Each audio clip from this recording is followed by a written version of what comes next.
আগুনকে যদি জ্বালানো হয় উপরে দাও দাও করে জ্বলে যাবে, আর মাটি যদি উপরে যদি ঢিল ছোড়া হয় আবার নিচে পড়ে যাবে, তাহলে আমি হচ্ছি বড়। আল্লাহ রাব্বুল আলামিন যখন বললেন যে সাজদা করো, সাজদা করলেন না, তখন ইবলিসকে বলা হলো যে তুমি যাও পৃথিবীর বুকে, ফাখরুজ মিনহা, এই পৃথিবীতে তুমি যাও, এই জান্নাত থেকে তোমরা চলে যাও। আমরা এই ঘটনা থেকে বুঝতে পারলাম আদম আলাইহিস সালামকে, হাওয়া আলাইহিস সালামকে এক কথা বলা হলো এই গাছের নিকটে যাবে না, আদেশ মানেনি। ইবলিসকে বলা হলো যে সাজদা করো, সাজদা করেনি। এই দুটি কারণে তাদেরকে পৃথিবীর বুকে পাঠিয়ে দেওয়া হলো। এখন পৃথিবীতে কে বলেন তো? শুধু তিনটি মানুষ, দুটি হচ্ছে মানব জাতি আর আরেকটা হচ্ছে জিন জাতির মধ্যে ইবলিস।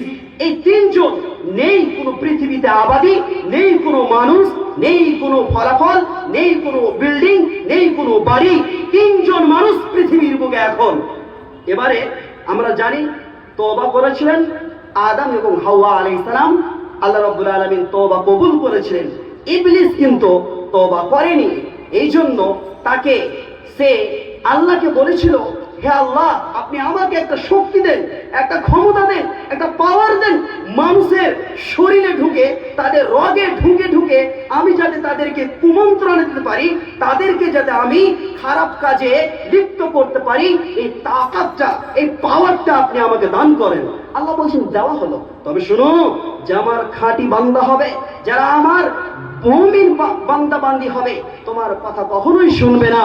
তবে শুনো, তোমার যারা অনুসরণ করবে, তোমাকে যারা মানবে, শুনো, তোমাকে সহ এবং তোমাকে যারা মানবে, তোমাকে যারা ফলো করবে, তোমাদের সকলকেই আমি দেব জাহান্নামে। এই হচ্ছে পৃথিবী শুরু হলো। এবারে আল্লাহ রাব্বুল আলামিন কোরআনের আয়াত একটা দেখি আমরা, যে আল্লাহ রাব্বুল আলামিন আদম এবং হাওয়া থেকে সন্তান সন্ততি বাড়তে থাকে বাড়তে থাকে। আল্লাহ রাব্বুল আলামিন বলছেন, হুয়া আনশাকুম মিনাল আরদি ওয়াস্তা'মারাকুম ফিহা। আল্লাহ রাব্বুল আলামিন মানুষ সৃষ্টি করলেন এবং আদম এবং হাওয়া আলাইহিস সালাম থেকে তাদের সন্তান সন্ততি থেকে আজকে আমরা কোটি কোটি মানুষ এই পৃথিবীর বুকে। সুবহানাল্লাহ। আমরা জিজ্ঞাসা করব যে আপনি কেন পাঠালেন, আমাদের উদ্দেশ্য কি, আমাদের জীবনের উদ্দেশ্য কি, আপনি আমাদেরকে পৃথিবীতে কেন পাঠালেন? আল্লাহ রাব্বুল আলামিন কিন্তু বলে দিবেন। তারপরে আমরা যদি একটু জিজ্ঞেস করি আল্লাহ রাব্বুল আলামিনকে যে আপনি আমাদেরকে পৃথিবীর বুকে পাঠালেন, তার কারণটা কি? আমরা জানি এই আয়াতটা তেলাওয়াত করা হয়েছে, তরজমাও করা হয়েছে। আল্লাহ রাব্বুল আলামিন বলেন, লাকাদ খালাকনাল ওয়ামা খালাকতুল জিন্না ওয়াল ইনসা ইল্লা লিয়াবুদুন। তোমাদেরকে পৃথিবীর বুকে পাঠালাম যে মানব জাতি, জিন জাতি আমার গোলামি করবে, আমার বান্দেগি করবে, আমার দাসত্ব করবে। গোলামি মানে, বান্দেগি মানে একটু বুঝতে হবে যে বান্দেগি কাকে বলা হয়, গোলামি কাকে বলা হয়। আমরা জানি গোলাম মানে চাকর। চাকরের কাজ কি? চাকরের কাজ হচ্ছে মালিকের কথা শোনা। মালিকের কথা যদি না শুনে তাহলে তাকে শাস্তি পেতে হবে। এই পৃথিবীর বুকে আমরা হচ্ছি চাকর, আমরা হচ্ছি গোলাম।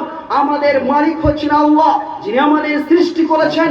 আমাদের খালিক হচ্ছেন, যিনি হচ্ছেন আল্লাহ রাব্বুল আলামিন, যিনি হচ্ছেন রহমান, যিনি হচ্ছেন রিজিক দাতা। রাত ও দিন সারা বিশ্বের মানুষকে যিনি রিজিক দিচ্ছেন।